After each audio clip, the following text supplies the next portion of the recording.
Ya. Assalamualaikum Teh. Waalaikumsalam. Ya. Apa kita langsung mulai apa gimana Teh?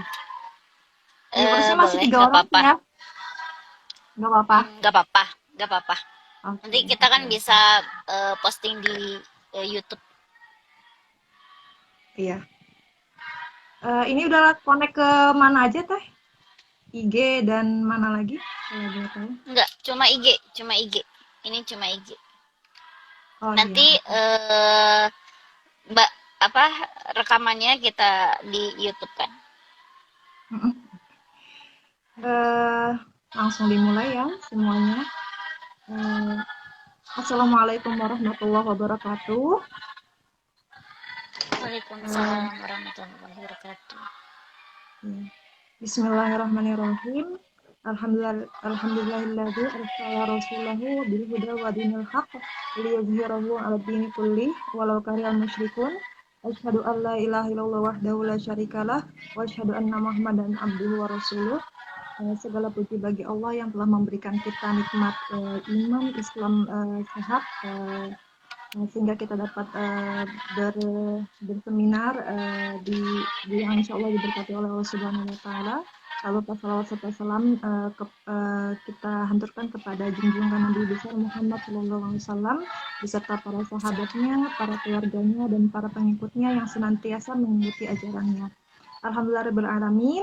Pada kali ini kita kedatangan narasumber yang sangat multi talenta ya teman-teman.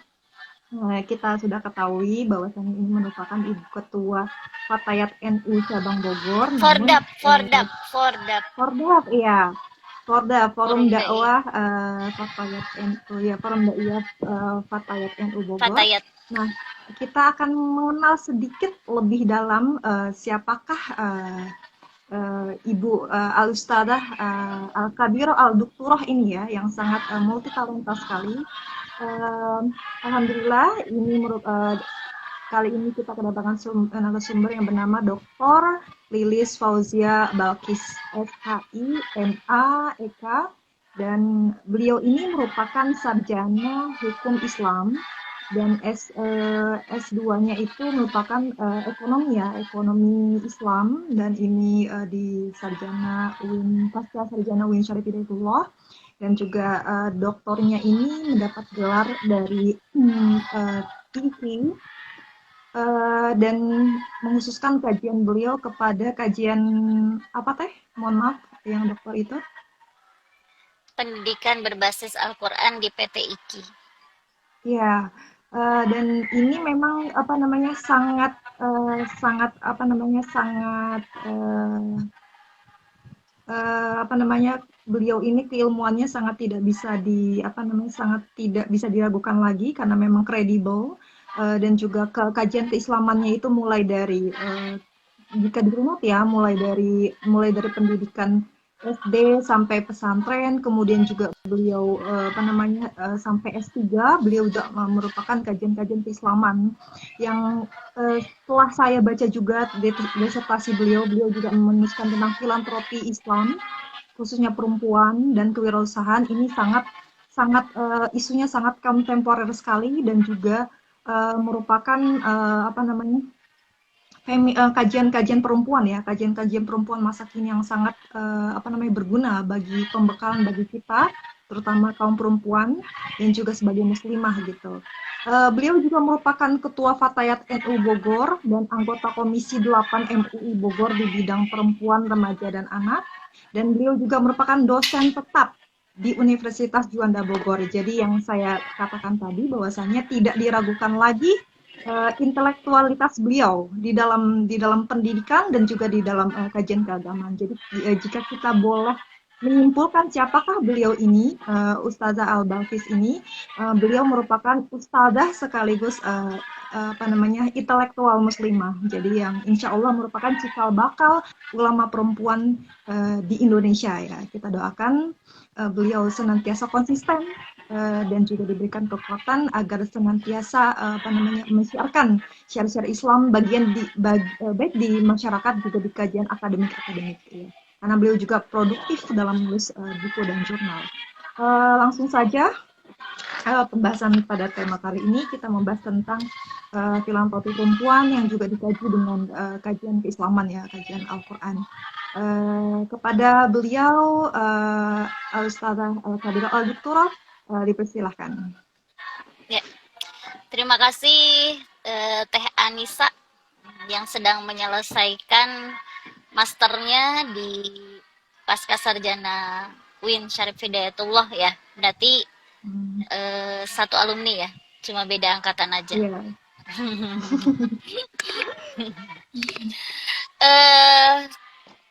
Tadi Teh Anissa sebetulnya berlebihan dalam hal menceritakan kurikulum vitae ya. Tapi mudah-mudahan insya Allah jadi doa ya. Amin, ya Allah, amin. Saya mengamini. Dan mudah-mudahan buat teman-teman juga teman-teman yang hadir di IG Live ini. Yang utama adalah kita istiqomah. Nah, baik. Seperti biasa, seperti sebelum-sebelumnya saya menceritakan bahwa ketika saya hadir berarti biasa untuk menjadi badal atau sekarang mungkin untuk menjadi pembuka untuk IG Live pada tahun 2022 ini ya. Nanti insya Allah ke depan setiap malam Sabtu teman-teman virtual bisa juga menyaksikan atau menyimak dari paparan-paparan teman-teman Fordap Forum Daiyah Fatayat Kabupaten Bogor yang lainnya. Insya Allah kami semua akan belajar dan sama-sama belajar di sini. Begitupun dengan saya di sini. Bahasan pada malam hari ini saya mungkin menyapa dulu ya. Lupa tadi belum disapa. Assalamualaikum teman-teman virtual yang hadir di sini dan mungkin tidak bisa saya sapa satu persatu, tetapi tidak mengurangi rasa hormat kami buat teman-teman virtual di sini. Alhamdulillahirabbil alamin. Allahumma sholli ala sayidina Muhammad wa ala ali sayidina Muhammad. Rabbi shrah li sadri wa yassir li amri wahlul 'uqdatam min lisani yafqahu qawli. Amma ba'du. Baik, terima kasih. Pada malam hari ini kita akan bahas tentang masih sama, yaitu buku Filantropi Perempuan Qur'ani. Alhamdulillah saat ini saya masih sedang edisi merevisi, mengurangi, mengambil poin-poin terpenting sehingga ketika dicetak teman-teman tidak terlalu berat membacanya kalau sampai 300 atau hampir 400 halaman ya. Sedang proses mengurangi dan insya Allah sekarang sudah dicetakan keempat ya. Mudah-mudahan bermanfaat. Edisi keempat edisi keempat. Sebelumnya kita bahas tentang diskursus filantropi. Kemarin lebih banyak tentang pada tahun 2021 ya, akhir 2021 itu lebih bahas tentang filantropi, sedekah, infak ya. Kemudian sekarang mungkin saya akan bahas tentang perempuan dalam Al-Qur'an. Ya, jadi lebih ke perempuan dalam Al-Qur'an. Sebenarnya ini ada slide-nya, tapi nanti kita ini aja ya, kita langsung aja kalau yang di IG Live tidak bisa melihat slide-nya. Betul. Seperti diketahui bahwa perempuan dan laki-laki memiliki perbedaan biologis ya, sudah sering kita dengar ya. Mungkin di sini saya hanya sedikit menyenggol, yaitu bahwa perempuan memiliki perbedaan biologisnya itu atau kodrati dari Allah, tidak bisa diganggu-gugat, dan mungkin ini tidak bisa juga dialami oleh laki-laki. Tetapi yang perlu digarisbawahi ini adalah sebuah kelebihan atau sebuah anugerah yang masing-masing dimiliki oleh perempuan dan laki-laki pun memiliki kelebihan atau anugerah yang lainnya. Jadi tidak bisa ini disebut dengan kekurangan ya. Yang pertama adalah menstruasi, hamil, melahirkan, nifas, menyusui. Ya. Sampai bahwa ini kenapa sampai dikatakan kodrati, sehingga waktu kemarin Pak Lucinta Luna juga ya, itu tidak bisa melawan kodrat dari Allah. Mau dia memviralkan dia hamil, pura-pura mual dan sebagainya, tetapi kalau memang sudah kodratnya laki-laki, ya akhirnya dia jujur kan ya, ada talk show-nya bahwa dia jujur bahwa dia laki-laki. Dan laki-laki diberikan kodrat mimpi basah. Nah, dengan perbedaan seperti itu, kenapa harus ada stigma kepada perempuan? Bahwa perempuan ini tidak berhak mendapatkan hak-hak atau hak-hak yang sama dengan laki-laki. Kalau kewajiban mungkin perempuan sering dituntut. Tetapi ketika perempuan menuntut hak-haknya, bahwa ada stigma perempuan tidak berhak mendapatkan hak yang sama dengan laki-laki. Kemudian marginalisasi. Marginalisasi ini perempuan sering sekali mendapatkan perlakuan seperti ini, baik itu dalam masyarakat dan yang utama adalah di ranah publik ya. Ini sering banget ini ya.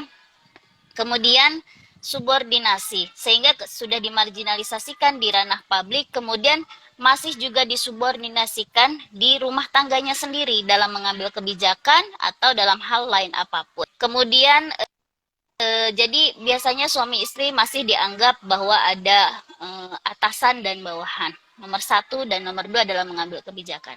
Bukan sebagai partner, ya, bukan sebagai rekan dalam berumah tangga. Kemudian ketika mendapatkan stigma, marginalisasi dan subordinasi, akhirnya perempuan seringkali menjadi korban dalam kekerasan psikis maupun kekerasan biologis maupun kekerasan seksual ya. Dan kemudian setelah mendapatkan 4 hal tadi, masih juga perempuan dituntut memiliki peran ganda. Mungkin Teteh ya, kalau Teh Anissa sudah menikah belum? Kebetulan belum, Teh, doakan ya. Amin, amin, amin. Ya, Teh Amin Anissa ya. misalnya nanti sudah berumah tangga. Mudah-mudahan mendapatkan laki-laki yang mengerti peran perempuan, bahwa perempuan ini bukan menjadi bawahan ya atau atasan, Hmm. tetapi peran kita sejajar. Nah, seandainya sebagian masyarakat itu mungkin tetangga-tetangga kita atau mungkin malah di keluarga kita, saudara-saudara kita masih menganggap kalau perempuan memiliki peran di ranah publik, maka perempuan harus menyelesaikan dulu terlebih dahulu perannya di hal domestik. Peran di rumah. Sehingga perempuan Iya, memiliki betul. peran ganda. Hmm. Ya, jadi Hmm. sebelum keluar rumah, pastikan keadaan rumah sudah rapi, sudah bersih, anak-anak sudah selesai dilayani, suami selesai dilayani. Sedangkan laki-laki ketika keluar rumah mencari nafkah sudah tidak masalah, mau beres mau tidak ya keluar saja. Tetapi malah meskipun laki-laki di rumah, suaminya di rumah, perempuan akan pergi keluar rumah tetap harus melayani suaminya. Itu peran ganda. Nah, kemudian perempuan di masa jahiliyah ini sebelum kita lebih mengerucut kepada perempuan dalam Al-Qur'an ya Teh ya. Di masa jahiliyah Betul, ini Teh. perempuan ini dulu itu memiliki bayi perempuan itu adalah sebuah aib. Sehingga sebagian kalangan zaman dulu ya, itu apabila melahirkan bayi perempuan, mereka rela untuk menguburnya hidup-hidup gitu ya. Saking bahwa perempuan itu dianggap aib ya. Agak Terus putus-putus ya. di abad 5 putus-putus. Teh, Yang lainnya putus-putus. kira-kira Tapi suaranya sayang, putus-putus enggak? ya. Apa sinyal Anissa kali ya? Teteh putus-putus nggak? Eh Oh. Kalau di saya enggak. Cuma khawatir ini lagi Oh. nggak pakai wifi. Eh, Mudah-mudahan Oh. bagus. Kira-kira teman-teman virtual Dari awal kita agak suara saya putus-putus. jelas nggak? Tadi putus, agak loading gitu. Gitu ya. Hmm. Oke. Hmm. Nah, kemudian di Perancis pada abad 586 itu masih mempertanyakan loh Teh, perempuan itu manusia apa Hmm. bukan? Oh, Sampai jadi segitunya. stigmanya Kemudian dari zaman jahiliyah sampai Perancis itu ya? iya, Iya, iya, sampai tolong. mereka itu mengadakan sebuah pertemuan perundingan hanya untuk merundingkan, Hmm. mencari tahu atau mencari sebuah keputusan dan mempertanyakan apakah perempuan ini manusia atau bukan. Dan hasil dari pertemuan Hmm. tersebut mengatakan bahwa perempuan ini adalah manusia tetapi hanya bertugas sebagai pelayan laki-laki. Gitu Teh. Itu ya, di Prancis. Kemudian sebagian filosof juga mengatakan bahwa perempuan ini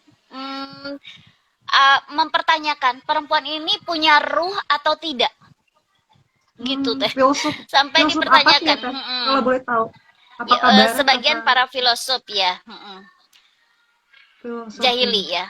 Terus kemudian Jahiliyah? Yunani. Yunani juga Yunani. mereka mengatakan bahwa perempuan adalah makhluk yang boleh diperjualbelikan. Teh Fitri yang putus-putus saya atau Teh Ani saya? Mudah-mudahan tapi mudah-mudahan sinyalnya Kalau bagus ya tapi ya. ya, Mm-mm. kalau ganti device kita harus Eh, ulang lagi ya nanti. udah nggak apa-apa deh, Iya, berjalan aja. langsung lanjut aja Teh, nggak apa-apa. Kemudian, kemudian di Roma, perempuan ini dianggap makhluk tak berjiwa. Jadi kalau ada perempuan itu dianggap penampakan. Dan yang terakhir adalah di India, saking tergantungnya perempuan, apabila suaminya meninggal, maka perempuan ini ya ikut suaminya.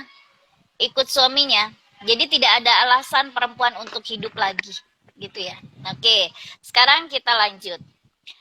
Dalam Al-Quran kita akan menemukan beberapa term kata perempuan. Yang pertama kita akan menemukan kata Anissa, ya. Anissa ini disebutkan sebanyak 50 kata Anissa, ya. Biasanya ini untuk yang masih bayi sampai usia lanjut.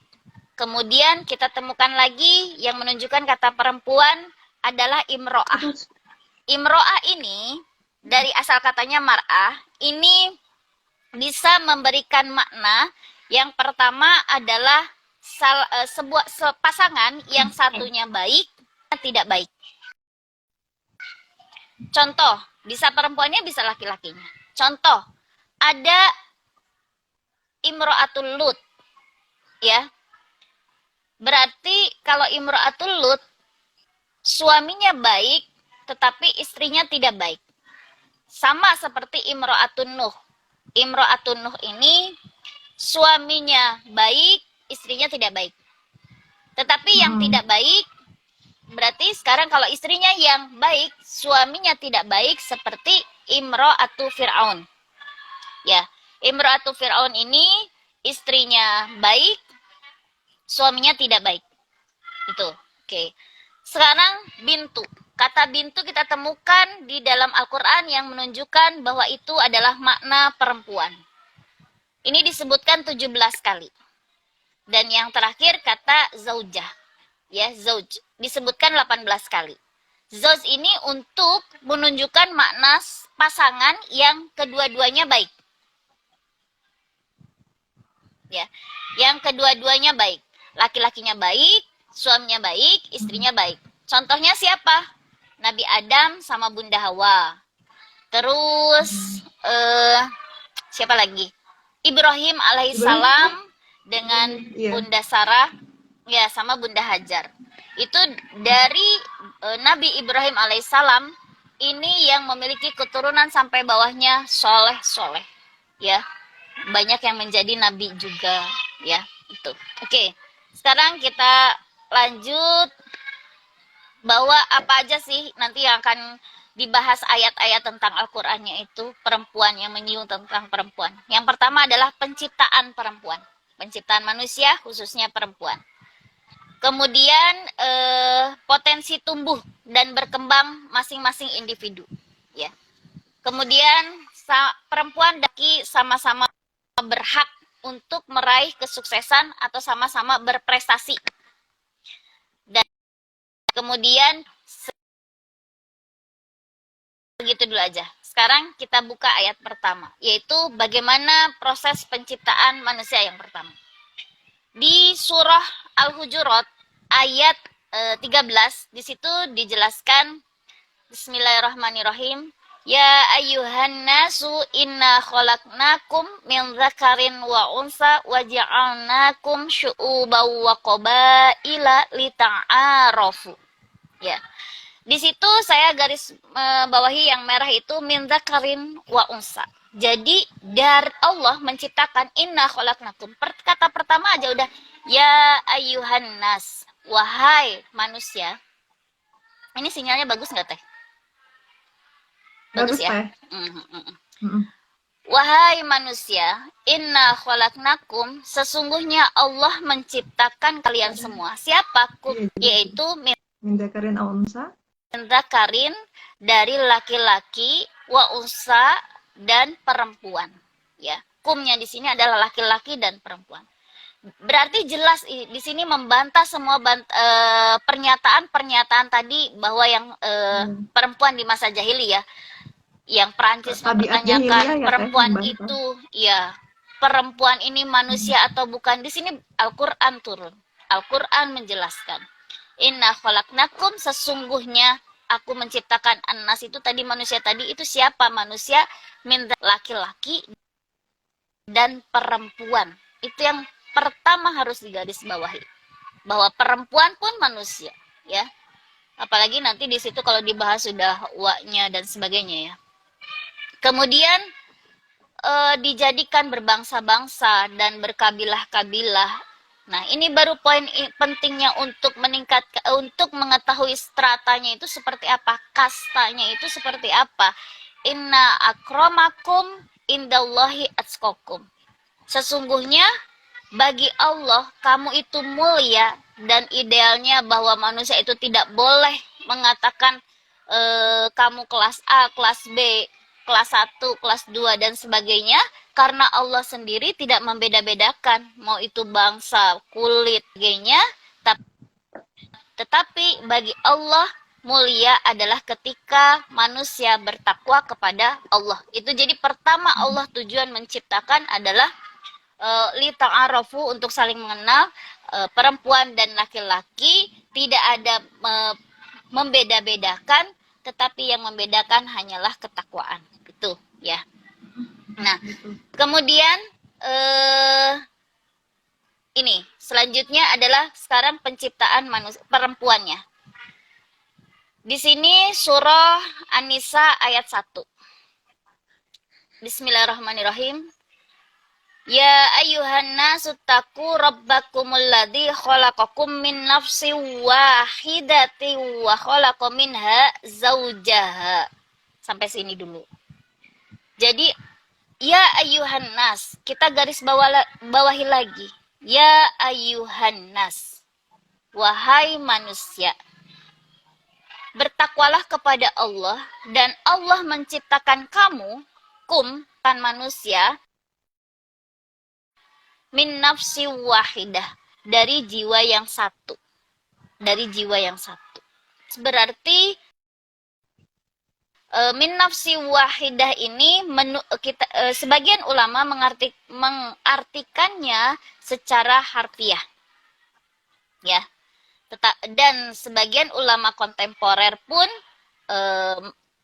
menerjemahkan, nanti kan ada min nafsi wahidah, sebagian orang baru nih minha zaujaha, dan darinya zaujaha, dan darinya itu diciptakanlah pasangannya. Diartikan oleh sebagian ulama kan istrinya, jadi diambil dari tulang rusuk.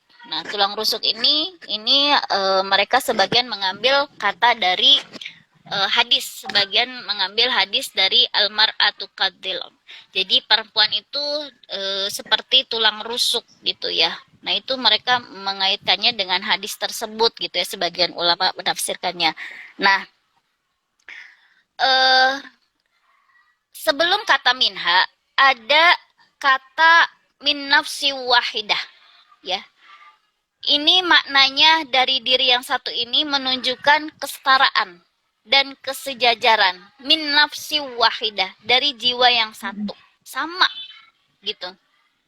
Kedua, bahwa kenapa dikaitkan dengan almar atau kadilong itu tuh apa, perempuan seperti tulang rusuk itu sebagian menafsirkan bahwa di dalam teks itu tidak ada kata Nabi Adamnya gitu. Jadi tidak bisa diterjemahkan seperti itu ya.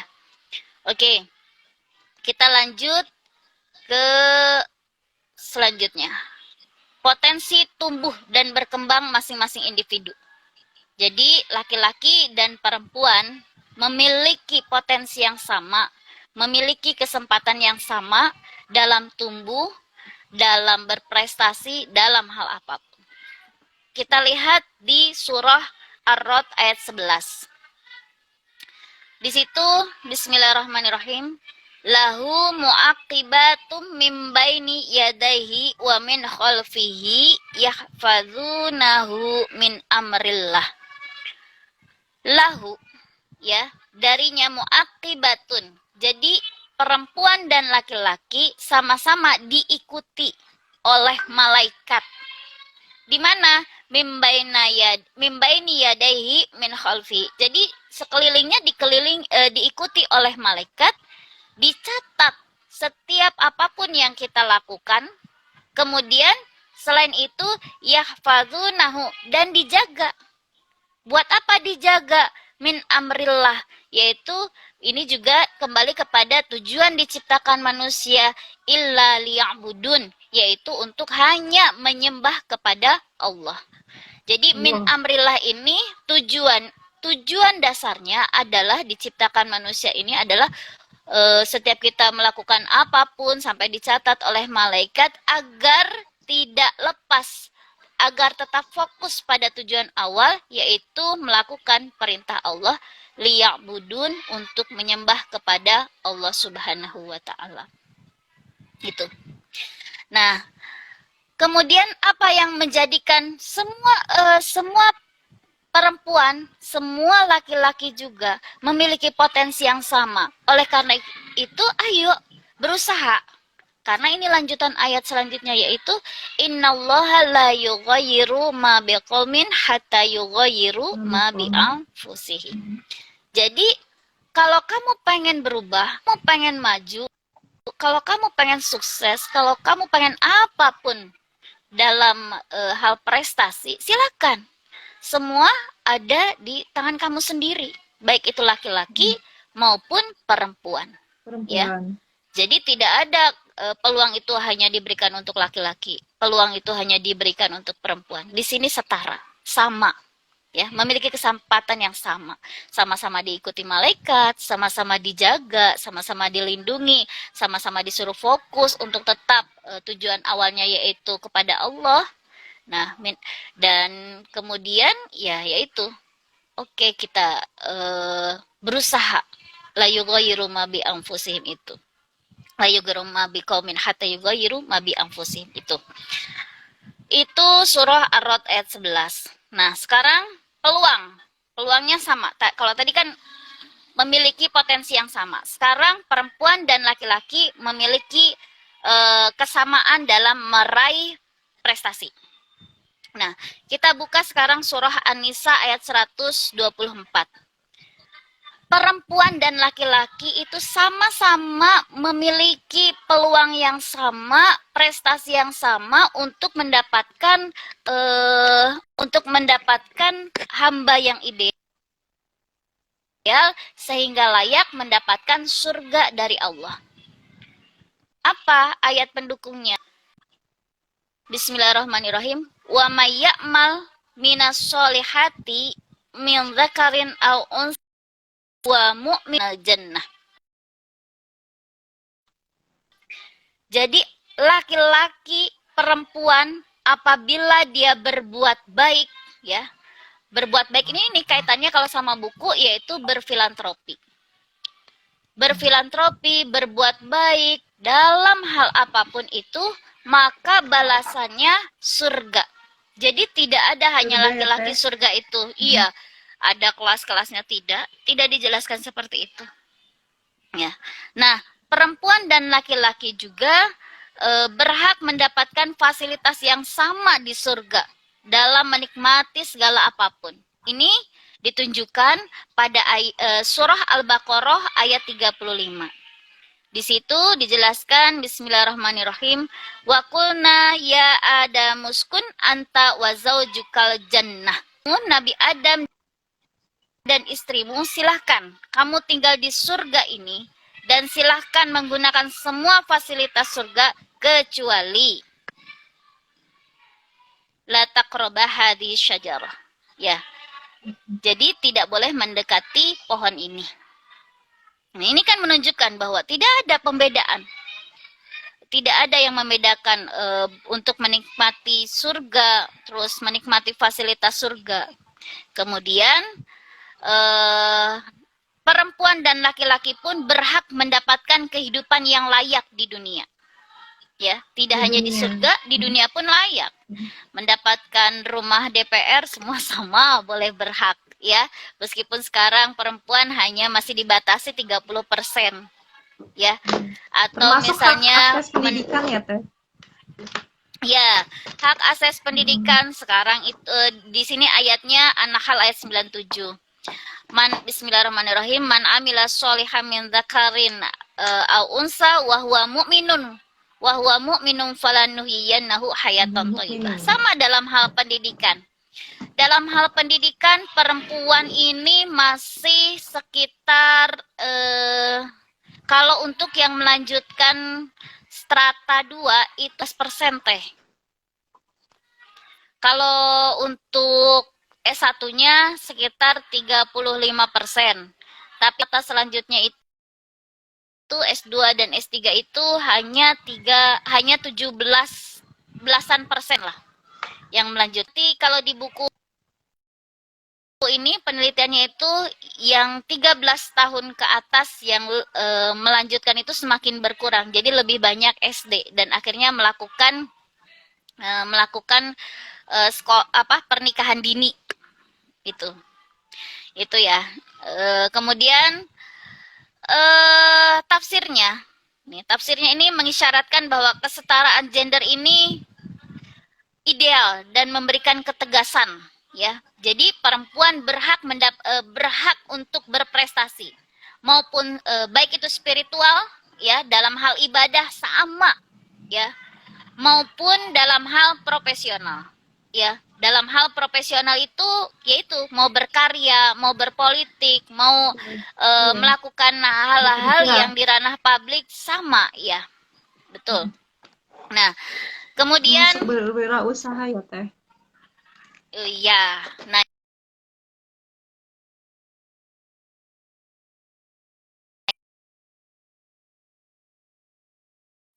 perempuan yang pertama di filantropinya itu giving rate-nya itu lebih tinggi ya, giving rate-nya. Tingkat dalam berfilantropinya lebih tinggi itu perempuan.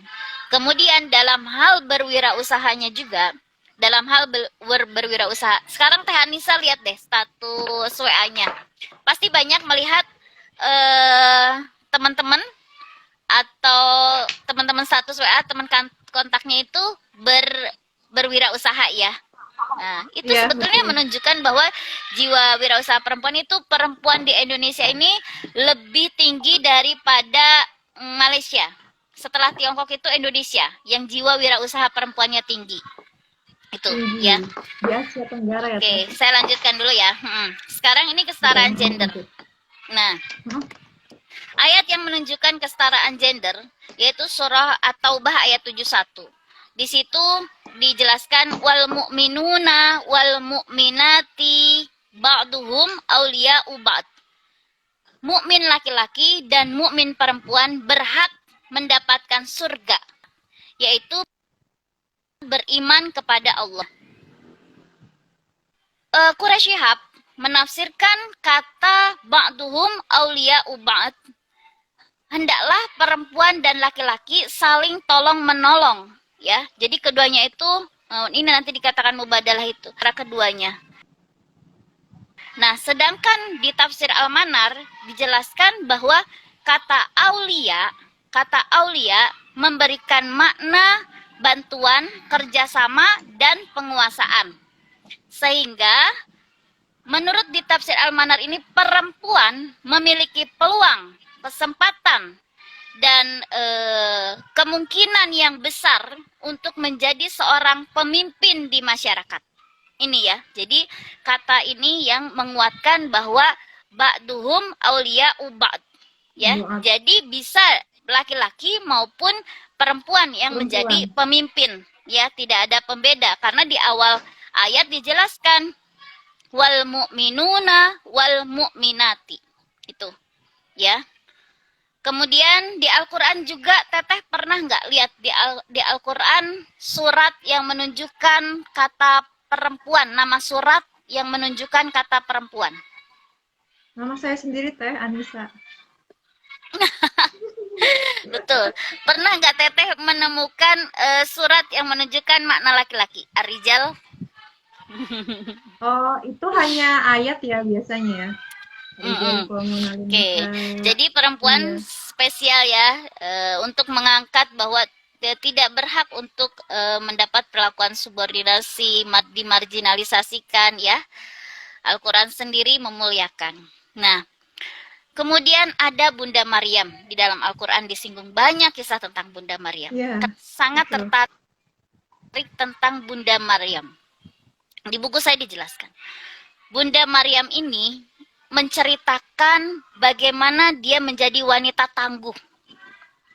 Bunda Maryam ketika diamanahi oleh Allah untuk melahirkan Nabi Isa alaihissalam tanpa ada suami.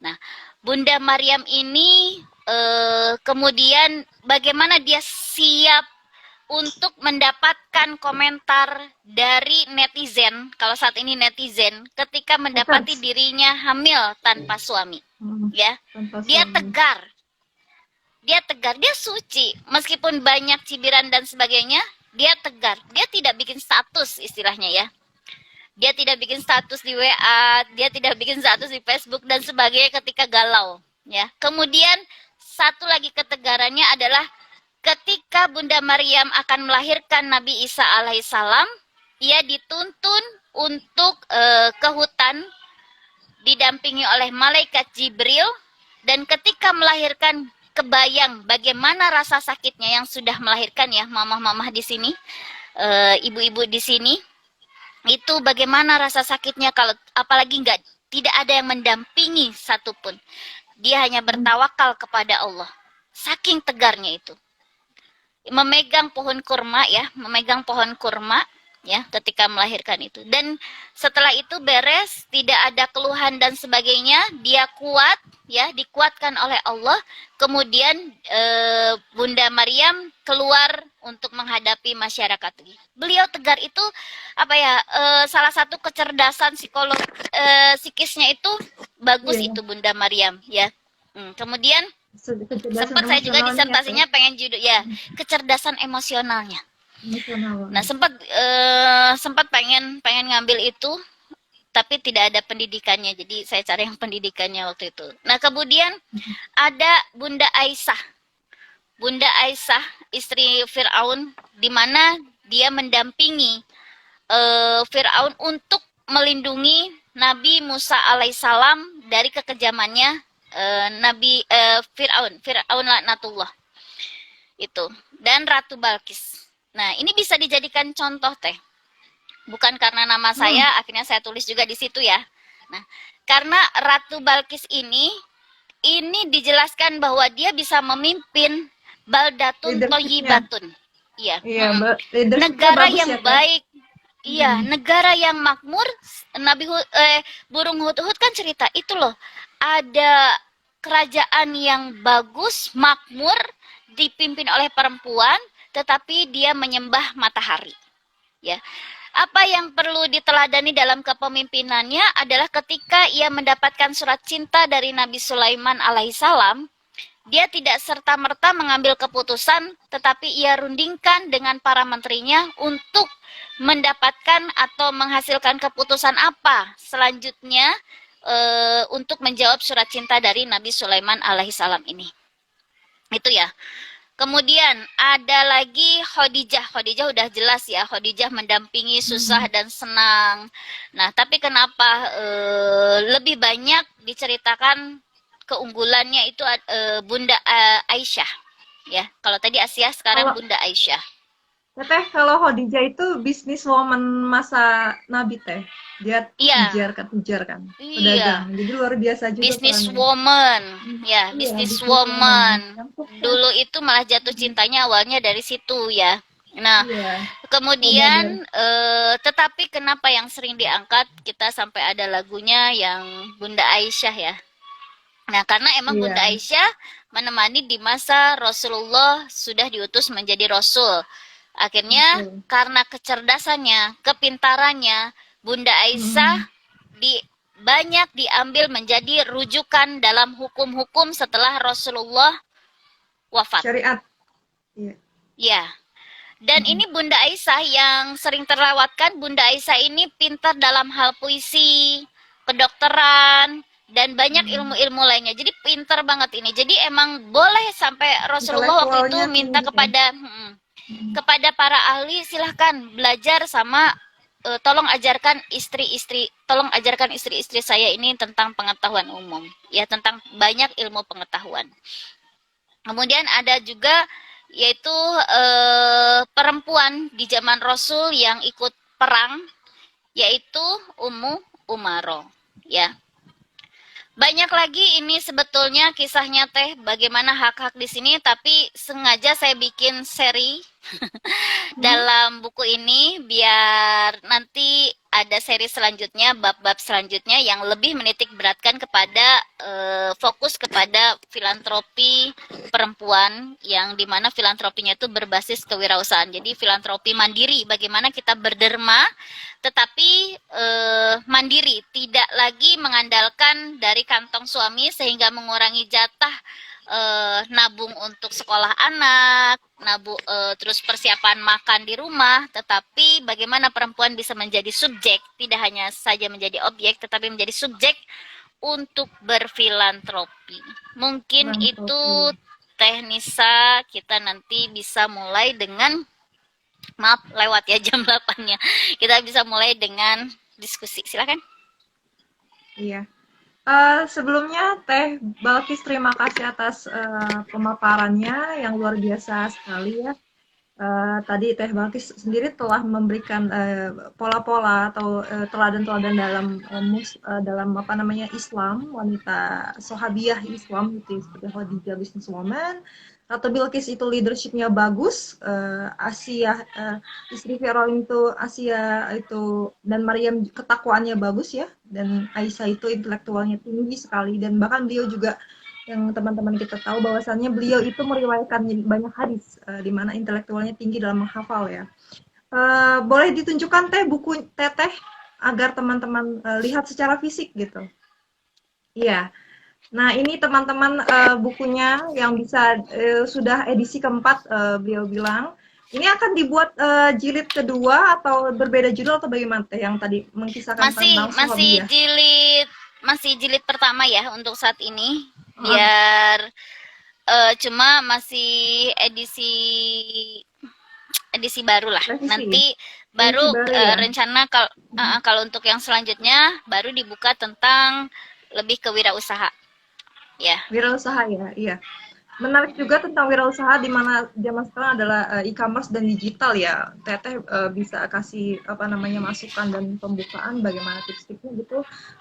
Langsung saja kita apa namanya lihat dulu di kolom chat teman-teman yang ingin bertanya langsung saja apa namanya lemparkan pertanyaan di kolom chat ini. Ayo. Ada selamat datang, ada Ning Iya, selamat Nurul, datang. ada Umi Najla juga, ada Teh Feni. Ada Teh Pokoknya Nurul. semuanya, Iya, NU alhamdulillah ya Bogor pada hadir di Online. sini. Oke, oke, terima Mm-mm. kasih. Pokoknya yang Iya. tidak mungkin tidak saya sebutkan satu-satu. Iya. Ada yang ingin bertanya, teman-teman? Kami tunggu. Ya, baik. Sambil menunggu pertanyaan teman-teman, ingin bertanya, saya sebagai moderator ingin bertanya sebentar, bertanya sedikit Boleh. sambil menunggu ya. Uh, eh, Tadi juga dibahas tentang kajian gender di mana ada apa namanya pola keluarga yang saling dan tidak saling gitu ya. Biasanya seperti Firaun dan Siti Asiyah gitu ya. Eh, Jika dikaitkan dengan masa kini, memang yang saya pahami bahwa dalam memilih calon suami juga harus paham gender ya, Teh. Paham gender gitu sehingga paham gender dalam arti kesetaraan gitu. Namun memang tidak hanya pemahaman yang dia punya saja gitu. Bagaimana kita melihat dia tidak hanya berkata secara lisan saja, namun secara perbuatan gitu. Nah, mungkin Teteh bisa mengkasih tips bagaimana melihat itu gitu dari sosok laki-laki gitu kan yang Hmm, paham gender tidak hanya lisan tapi perbuatannya gitu. hmm. Ya, yang utama sebetulnya bukan titiknya itu bukan bahwa harus paham tentang gender, tetapi Mm-mm. apabila laki-laki itu paham agama, ya, Paham paham agama ya. agama dan tidak egois dalam menafsirkan agama atau menjalankan agama, itu insya Allah kita akan mendapatkan pasangan yang saling melengkapi, yang saling bisa berbagi peran, yang saling membahagiakan.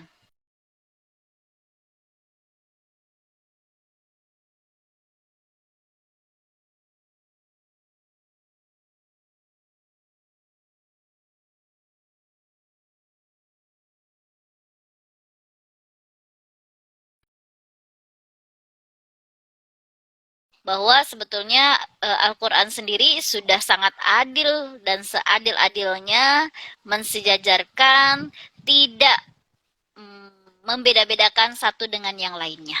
Itu. Jadi di dalam Al-Quran itu sendiri memang sudah jelas ya, yang tadi Teteh katakan bahwasannya Mm-mm. ada apa namanya, ada tipe-tipe tertentu melihat sisi perempuan dan laki-laki dari ketakwaan, terus kemudian saling saling apa namanya lita'aruf gitu, saling apa mengenal.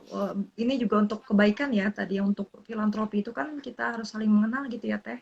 Dan kemudian Ya. juga min amrillah gitu yang tadi Teteh katakan, min amrillah itu bagian dari kita laki-laki dan perempuan yaitu memang ditujukannya diciptakannya untuk beribadah gitu. Jadi ini yang juga saya sebagai moderator garis bawahi secara penting bahwa kita itu untuk bertakwa dan untuk beribadah dan juga untuk melakukan berprestasi gitu ya di baik di ranah publik gitu dan sebagai Ini ada perempuan yang pertanyaan menjalani nih peran Teh. ganda gitu ya. Mm-mm. Langsung aja ya Teh, pertanyaan menarik ini dari Ya Teh boleh.